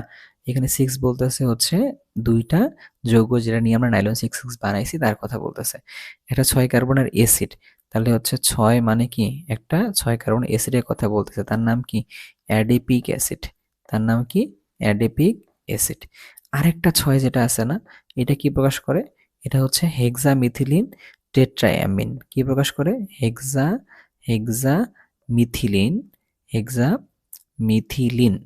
ওকে, আর হচ্ছে কি টেট্রাঅ্যামিন এইটা। তাহলে দুইটা 6 দুইটা বিকারককে নির্দেশ করে যার মাধ্যমে আমরা কি করছি? যার মাধ্যমে আমরা গিয়ে হচ্ছে পলিমারটা তৈরি করছি আর কি। আচ্ছা, এবার থেকে প্রোটিন নামের পলিমারটা আবার কার দিয়ে মাধ্যমে তৈরি হয়? প্রোটিন নামের পলিমারটা তৈরি হয় অ্যামাইনো অ্যাসিড নামের মনোমার দিয়ে তৈরি হয় আর কি। এবং এই জায়গায় এক ধরনের বন্ধন থাকে, সেই বন্ধনের নাম কি বলতে পারবা? সেটা বন্ধনের নাম হচ্ছে পেপটাইড বন্ড থাকে আর কি। তাহলে প্রোটিন নামের পলিমার তৈরি করার সময় কোন বন্ধন থাকে? থাকে হচ্ছে পেপটাইড বন্ড থাকে। সেলুলোজ নামের যে পলিমারটা হয় এটা কার মাধ্যমে তৈরি হয় বলতে পারো? এটা হয় হচ্ছে বিটা ডি গ্লুকোজ। তাহলে গ্লুকোজ তো হয় আলফাও হয় বিটাও হয়, বিটা ডি গ্লুকোজের মাধ্যমে কি পাওয়া যায়? সেলুলোজ নামে পলিমার পাওয়া যায়। এটার মধ্যে গ্লাইকোসাইডিক বন্ড থাকে, গ্লাইকোসাইডিক বন্ড, গ্লাইকোসাইডিক বন্ড থাকে আর কি। তাহলে পেপটাইড বন্ড থাকে কোথায়? প্রোটিনে। আর গ্লাইকোসাইডিক বন্ড থাকে কোথায়? সেলুলোজে। পিভিসি আবার কোনটা? Polyvinyl chloride. এই যে ভিনাইল তখন বললাম না, ওই ভিনাইলের সাথে তুমি যেটা ক্লোরিন দাও তাহলে এটার নাম কি হলো? Vinyl chloride. ভিনাইল ক্লোরাইডের পলিমারটার নাম কি হইলো? পিভিসি। তাহলে উপরে এগুলো লিখছি হচ্ছে পলিমারের নাম, নাইলন 6 প্রোটিন, তারপর হচ্ছে সেলুলোজ, এগুলো সবগুলো কি ছিল আসলে? ছিল পলিমারের নাম। পিভিসি এটা পলিমারের নাম। ঠিক আছে, আর নিচে এগুলো লিখছি কি আসলে এখান থেকে কোন কোন মনোমার লাগতেছে সেটা। তাহলে টেফলন যে পলিমারটা আছে এটা কার মাধ্যমে তৈরি হয়েছে? CF2 এই মনোমারটার মাধ্যমে টেফলন নামে পলিমারটা তৈরি হয়েছে আর কি। বুঝলাম ব্যাপারটা? তো এই জিনিসগুলো তোমার কাছে চলে আসতে পারে। এবার চলো পরিমাণগত রসায়নে চলে আসছি আমরা। মোলের হিসাব থেকে ম্যাথ হতে পারে আর কি। মোলের হিসাব থেকে ম্যাথটা খুবই কমন, যে আমাদের ফর্মুলা জানা আছে n সমান W/m, আবার দেওয়া আছে n/NA, তারপরে আবার দেওয়া আছে NA, আবার দেওয়া আছে কি V/22.4 যদি আমরা STP-তে থাকে। তো তো এখান থেকে প্রশ্ন তো খুবই সিম্পল হয়। ধরো তোমাকে বললো 1.8 গ্রাম 1.8 গ্রাম পানিতে 1.8 গ্রাম পানিতে কতটি হাইড্রোজেন আছে, এরকম প্রশ্ন হইলো আর কি। ঠিক আছে, তাহলে আগে তুমি কি করবা? এন অফ পানি বের করো আর কি। কেমন বের করবা? 1.8 ডিভাইডেড বাই 18, তাহলে করলে কত হইলো? 0.1 এত মোল। এখন 1 মোল পানির মধ্যে কয়টা হাইড্রোজেন আছে? 2টা। তাহলে তুমি কি করলা যে 1 মোল 1 মোল পানি সমান 2 মোল হাইড্রোজেন, তাই তো? 2 মোল হাইড্রোজেন পরমাণু। এবার তোমার কাছে আছে কত? 0.1 মোল আছে। তাহলে 0.1 মোল পানি সমান তাহলে কি হবে? 2 ইন্টু 0.1, তাহলে সমান কত হলো? 0.2 মোল হাইড্রোজেন, তাই তো? এবার তোমাকে বলছে কি কত টি, তাহলে উপায় কি? এই 0.2 মোলের সাথে তুমি যদি এই ফর্মুলা যদি ইউজ করো, এবার এই অ্যাড্রেস যদি ইউজ করো, এন এর মান হচ্ছে 0.2, এবার এন এ দিয়ে যদি গুণ করো, এন এ মানে কত? 6.02 ইন্টু 10⁻23, তাহলে এত টি হাইড্রোজেন পাবা। তাহলে গুণ করে দেখো, তাহলে কত হয়?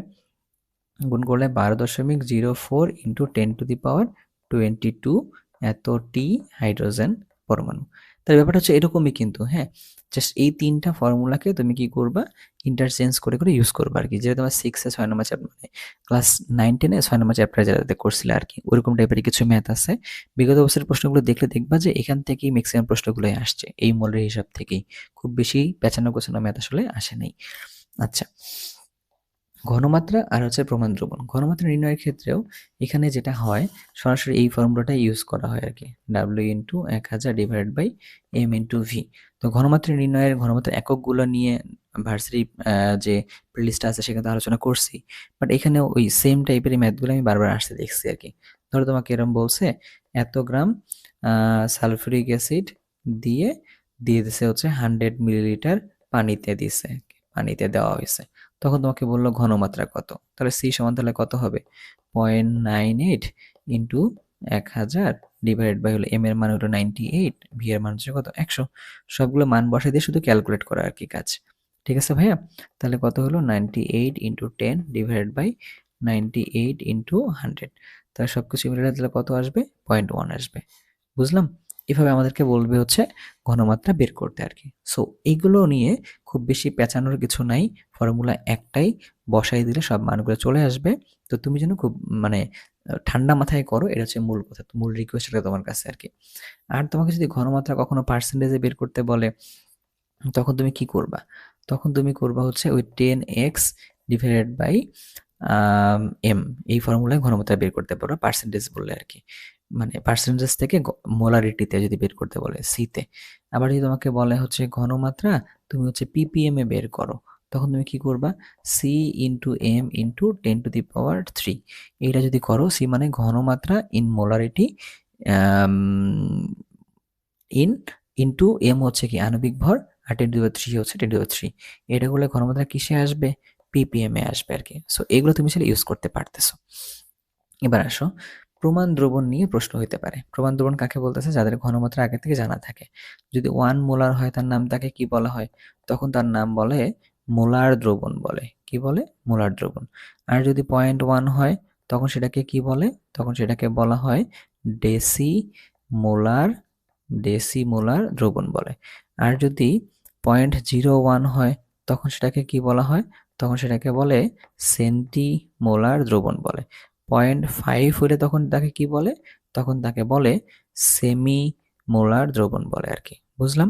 আচ্ছা, প্রমাণ দ্রবণের এখানে প্রমাণ পদার্থ দুইটা আছে, একটা হলো প্রাইমারি স্ট্যান্ডার্ড, একটা হলো সেকেন্ডারি স্ট্যান্ডার্ড। মনে আছে কথাগুলা? আচ্ছা, প্রাইমারি আর হচ্ছে কি আছে? সেকেন্ডারি। ওকে, সো প্রাইমারি আর সেকেন্ডারি কোনগুলা, এখান থেকে প্রশ্ন হতে পারে। প্রাইমারি কোনগুলা বলতে পারবা? ওই যে তোমার মনে রাখছো যাদের ক্ষেত্রে সি আছে তারা হচ্ছে প্রাইমারি। যেমন ধরো K2Cr2O7, আবার ধরো H2C2O4, আবার ধরো সোডিয়াম কার্বনেট, এরা সবাই কি তোমাদের কাছে? প্রাইমারি স্ট্যান্ডার্ড পদার্থ। সেকেন্ডারি কোনগুলা? KMnO4, তারপরে হচ্ছে H2SO4, HCl। শুধুমাত্র এই HClটাই দেখো সি থাকা সত্ত্বেও এটা হচ্ছে তোমার কি সেকেন্ডারি। এটা হচ্ছে শর্টকাট মনে রাখার জন্য সুবিধার্থে, বাট এত কিছু লাগে না, 6টা জাস্ট নাম অলরেডি মনে থাকে সবারই। সো একটু জাস্ট দেখলেই হবে আর কি। ওকে, তো এখান থেকেও প্রশ্ন হতে পারে কোনটি প্রাইমারি কোনটা সেকেন্ডারি আর কি। এবার আসো জারণ মান, আর এটা কি? জারক বিজারক, এখান থেকে প্রশ্ন হইতে পারে। আচ্ছা, জারণ মান নির্ণয় করার ক্ষেত্রে প্রশ্ন তো হয়ই সাধারণত। যেমন ধর HClO4, এখানে Cl এর জারণ মান কত? তো এটা তোমার জানো মনে হয়, এটা হচ্ছে -8, এটা হলো +1, এটা হচ্ছে কত হবে? +7। আচ্ছা, HClO, তাহলে এখানে হলো -2, এটা হলো +1, এখানে হলো +1, এভাবে নির্ণয় করতে পারো। এবার ধরো যে তোমাকে দিল Na2S2O3, তাহলে এখানে জারণ মান কত? -6 +2 +4, দুইটা সালফারের +4, একটা সালফার তাহলে কত হবে? +2 হবে আর কি। তাহলে এটা একটু করো তো, Na2S4O6, এইটা দেখবো। যারা যারা ভিডিওটা দেখছো এটা দেখে কমেন্ট করবা এখানে সালফারের জারণ মান কত, ঠিক আছে? কারণ অনেকক্ষণ থেকে ভিডিও করতেছি যেহেতু, কে কতটা মনোযোগ দিয়ে করছে এটা দেখতে চাই আর কি, ঠিক আছে? এটা তোমরা দেখে কমেন্ট করবা যে এটা সালফারের জারণ মান এখানে কত আসছে আর কি। এটা একটা কমেন্ট করবা, আর একটা কমেন্ট করবা এরকম ক্রোমিয়াম, ধরো যে 5টা ক্রোমিয়াম আছে, এখানে ক্রোমিয়ামের যে জারণ মান কত আসছে এইটা একটা কমেন্ট করবা আর কি। আমি দেখতে চাই যে তোমরা আসলে ভিডিওটা কে কতটুকু পর্যন্ত দেখছো। ওকে, আচ্ছা, এর বাইরে আসো জারক বিজারক নিয়ে আর কি। জারক বিজারক কাকে বলে? জারক কাকে বলে বলো তো? জারক কাকে বলে? যারা ইলেকট্রন গ্রহণ করে তাদেরকে জারক বলে। আর বিজারক কাকে বলে? বিজারক কাকে বলে? যারা ইলেকট্রন ত্যাগ করে তাদেরকে কি বলা হয়? বিজারক বলে আর কি। তাহলে যেমন ধরো এই H2SO4 সালফারের জারণ মান কত? +6, তাহলে ও কি আরো ত্যাগ করতে পারবে? না, কারণ সালফারের বাইরের সাথে তো আছেই 6টা, ও তো +6এই আছে, তো সে শুধুমাত্র কি? সে শুধুমাত্র একটা জারক। আবার তুমি যদি এই আয়রন 3+ এর কথা চিন্তা করো আর কি, আয়রনের এখান থেকে 3+ এত বেশি হয় না, তার মানে ও কি একটা শুধুমাত্র একটা জারক হিসেবে কাজ করবে আর কি এখানে, ঠিক আছে? আচ্ছা, এর বাইরে ধরো বিচারক কোনগুলা? যেমন ধরো সোডিয়াম ইলেকট্রন দান করবে, বিচারক। আবার ধরো তুমি চিন্তা করে দেখো I-, ও তো আর ইলেকট্রন গ্রহণ করার নাই, ও তো ত্যাগ করতে পারবে, ও একটা জারক হিসেবে কাজ করবে। Cl- জারক হিসেবে কাজ করবে আর কি। আবার ধরো আয়রন জারক হিসেবে কাজ করবে, তার মানে এরা সবাই কি জারক হিসেবে, মানে সরি জারক না, বিজারক হিসেবে কাজ করবে, এরা শুধু ইলেকট্রন ত্যাগ করতে পারবে। এর বাইরে উভয়ে জারক বিজারক উভয় হিসেবে কাজ করতে পারবে কারা কারা? সালফার ডাইঅক্সাইড, H2O2, Fe2+, এরা। কেন? কারণ সালফার দেখো কত আছে? +4, সে 0 হইতে পারবে, +6ও হইতে পারবে, অর্থাৎ গ্রহণও করতে পারে, ত্যাগও করতে পারে আর কি। এই জন্য তারা সে কি? সে জারক বিজারক উভয় হিসেবে কাজ করবে। এখানে এটা কত আছে? অক্সিজেনের জারণ মান -1, তাহলে সে -1 থেকে -2তেও যেতে পারবে, আবার সে 0 হইতে পারবে, তার মানে সে কি? জারক বিজারক উভয় হিসেবে কাজ করবে। Fe2+ থেকে 3+ও হইতে পারবে, 0 হইতে পারবে, তার মানে সে জারক বিজারক উভয় হিসেবে কাজ করতে পারবে আর কি। গেল। এবার আসো ভালো করে, সেটা হলো কি নির্দেশকগুলা নিয়ে আর কি, যে আমাদের কাছে কি কি হয়। এখানে ব্যাপারটা আছে কিছু দ্রবণের প্রকৃতি। দ্রবণের প্রকৃতি, দ্রবণের প্রকৃতি যদি কি হয়? দ্রবণের প্রকৃতি যদি অ্যাসিডিক হয়, তাহলে যে নির্দেশকটা লাগে, যে নির্দেশকটা লাগে উম, নির্দেশক, তাহলে যে নির্দেশকটা লাগে, তাহলে নির্দেশক লাগে হচ্ছে কিরকম? মিথাইল অরেঞ্জ লাগে, মিথাইল অরেঞ্জ লাগে। আচ্ছা, দ্রবণের প্রকৃতি যদি বেসিক হয় তখন আমরা কি দেই? তখন আমরা সেখানে দিই ফেনলফথেলিন দিই আর কি, ফেনথিলিন দিই আর কি। আচ্ছা, এটা তো না হয় বুঝলাম যে দ্রবণের প্রকৃতি যদি অ্যাসিডিক হয় তাহলে কি দেব? Methyl orange. বেসিক হলে কি দেব? ফেনথিলিন। আর মিথাইল অরেঞ্জ নিজে কি? নিজে হচ্ছে একটা দুর্বল ক্ষার, প্রশ্ন কিন্তু হইতেই পারে। মিথাইল অরেঞ্জ নিজে কি? একটা দুর্বল ক্ষার। আর ফেনথিলিন নিজে কি? একটা দুর্বল অ্যাসিড, দুর্বল অ্যাসিড। তাহলে একটা জিনিস খেয়াল করছো, ও বেসিক অবস্থায় কাজ করছে গিয়ে একটা অ্যাসিড, অ্যাসিডিক অবস্থায় কাজ করছে গিয়ে কি? একটা ক্ষার। সো দুইটা কিন্তু তথ্যগুলো একটু ক্রস তথ্য মনে রাখতে হবে আর কি তোমাকে, বুঝলাম ভাইয়া? ওকে। অথবা তুমি দ্রবণের প্রকৃতি বলতে তো এটা মনে হয় বুঝোই, অ্যাসিডিক মানে কি? যার pH <7, আর বেসিক মানে কি? যার pH <7 এর তুলনায় greater than 7 আর কি। বুঝলাম ব্যাপারটা? ওকে, এরপরে আসো, আমাদের মনে হয় এটাই লাস্ট টপিক, সেটা হলো কোষ ও কোষ বিভবের, এখান থেকে প্রশ্ন হতে পারে আর কি। আচ্ছা, কোষ বলতে কোন ধরনের কোষ আসে? আমাদের কাছে দুই ধরনের কোষ আছে আর কি, একটা হলো কি তড়িৎ বিশ্লেষ্য কোষ, একটা হলো তড়িৎ রাসায়নিক কোষ আর কি, তাই না? আচ্ছা, তো তার মধ্যে আমরা একটু নামগুলো লিখে নিতে চাই। ইলেকট্রো ইলেকট্রোলাইটিক সেল, আর একটা কি আছে? আর একটা আছে হচ্ছে গ্যালভানিক সেল, গ্যালভানিক সেল বা ইলেকট্রোকেমিক্যাল সেল। তো এই সেলের মধ্যে কি হয়? এই সেলের মধ্যে ইলেকট্রিক্যাল যে এনার্জি আছে বা তড়িৎ শক্তি, সেখান থেকে আমরা কি পাই? কেমিক্যাল এনার্জিতে রূপান্তর হয়। আর গ্যালভানিক সেলের মধ্যে কি হয়, কেমিক্যাল এনার্জি, রাসায়নিক পদার্থ থেকে যে শক্তি আসে সেটাই ইলেকট্রিক্যাল এনার্জিতে কনভার্ট হয় আর কি। বুঝতে পারছি ব্যাপারটা? ওকে। আর এই জায়গার ক্ষেত্রে অ্যানোড কীরকম থাকে, এই জায়গার ক্ষেত্রে এটা অ্যানোড থাকে পজিটিভ, ক্যাথোড থাকে কেমন, ক্যাথোড থাকে হচ্ছে নেগেটিভ। এই জায়গার ক্ষেত্রে অ্যানোড থাকে কেমন, অ্যানোড থাকে হচ্ছে নেগেটিভ। আর এই জায়গার মধ্যে ক্যাথোড থাকে হলো পজিটিভ আর কি, দুটো কিন্তু একটু উল্টা। আচ্ছা, আর এই গ্যালভানিক সেতু সেলের মধ্যে গিয়ে কি লবণ সেতু থাকে, আর এই ইলেকট্রোলাইটিক সেলের মধ্যে লবণ সেতু থাকে না আর কি, ব্যাপারটা কিন্তু এরকম। আর এবার যদি আসো যে কোষ বিভব নির্ণয় করে কেমনে এখান থেকে, তাই না? আচ্ছা, কোষ বিভব নির্ণয় করে কিভাবে, ই সেল, ই নট সেল সমান হচ্ছে কি ই অফ অক্সিডেশন যেখানে ঘটছে সেখানে, আর ই অফ রিডাকশন যেখানে ঘটছে সেখানে। ই সেল প্লাস সমান হচ্ছে কি ই of oxidation plus E of reduction. So oxidation এবং রিডাকশনের মান দুটোকে যোগ করলে ই সেল পাওয়া যাবে আর কি। ব্যাপারটা বুঝি নেই, তাই না? আচ্ছা চলো একটু দেখি আসি।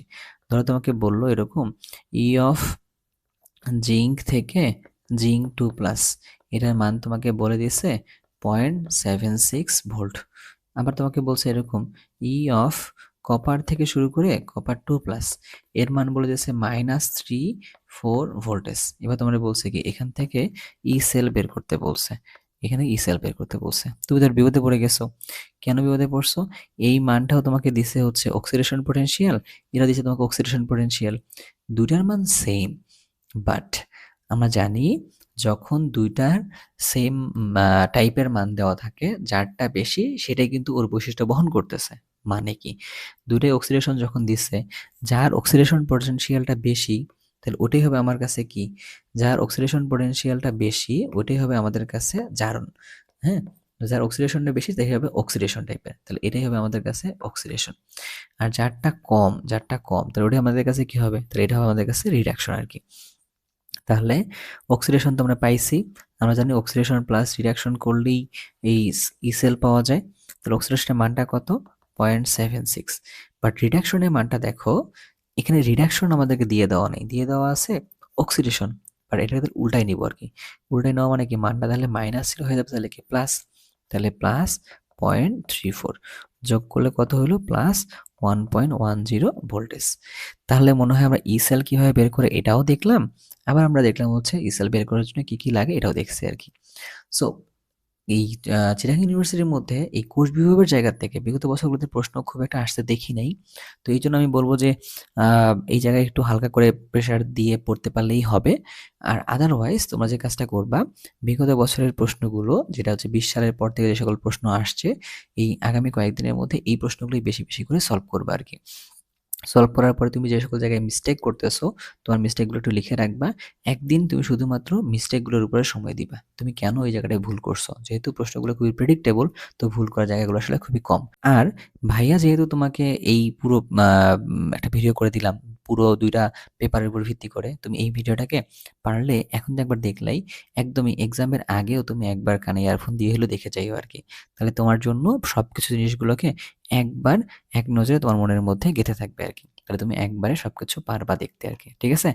সো আমার মনে হয় আজকে এই পর্যন্তই। 2টা কাজও তোমাদেরকে দিয়েছি। তো ওই 2টা কাজ তোমরা অবশ্যই করে কমেন্ট করবা। তো সবাই ভালো থাকো, সুস্থ থাকো। ইনশাআল্লাহ তোমাদের যদি কোনো চাওয়া পাওয়া থাকে, ভাইয়া নেক্সট টাইম সেই চাওয়া পাওয়াগুলোর উপর ভিত্তি করে আবারও ভিডিও বানাবো। তো আজকে এই পর্যন্তই। আল্লাহ হাফেজ। সবাই ভালো থাকবা, সুস্থ থাকবা। সকলের জন্য শুভকামনা আর কি। আল্লাহ হাফেজ।